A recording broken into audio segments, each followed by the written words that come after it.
Well, hello, good morning. Today we're continuing to look at the letters in the book of Revelation, and the second was addressed to the people of Smyrna, the modern town of Izmir, quite a big town and well located. It was on the main trade routes and it had become quite prosperous. It was a financial centre, and it was special in the fact that it had this special relationship with Rome. In the first century, they had built a temple to the goddess Roma. Their culture, their music, their annual games, the stadium, it was one of the largest theatres in Asia Minor. It claimed the poet Homer was born in Smyrna, and it honoured his memory. And the city itself could trace its history back 1,000 years. And during that time, a Jewish community had struck up and become quite affluent, quite generous, quite well known, and they were accepted within the culture.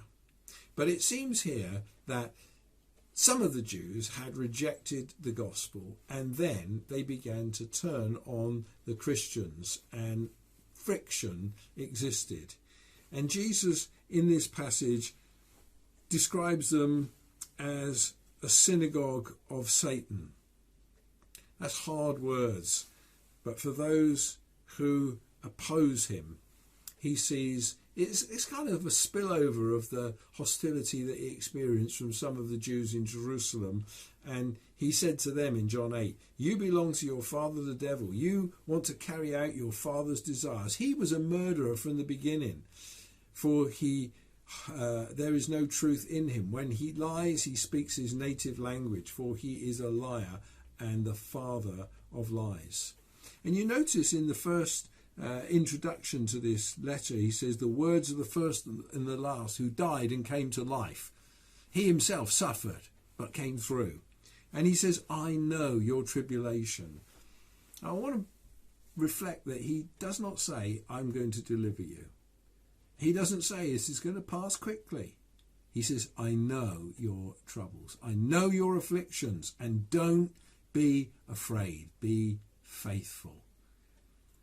I think sometimes we do want Jesus just to get us out of trouble, and sometimes he leaves us longer than we would. That's one of the messages of the book of Revelation, that the church is in the world. The Christians there were accused falsely of all kinds of things. They were called atheists because they didn't accept the Roman gods. They were called cannibals because they heard these stories about them eating the flesh and drinking blood. They were accused of treason because they acknowledged Jesus as their emperor, and immorality because they kept secret love feasts. "Some of you will suffer," Jesus says, "even to the point of death, but hold on." Jesus calls some people to be faithful unto death. And all of us ultimately, unless he comes again in our lifetime, are going to die. And we need to remain faithful, but not to be afraid, because the reward is before us.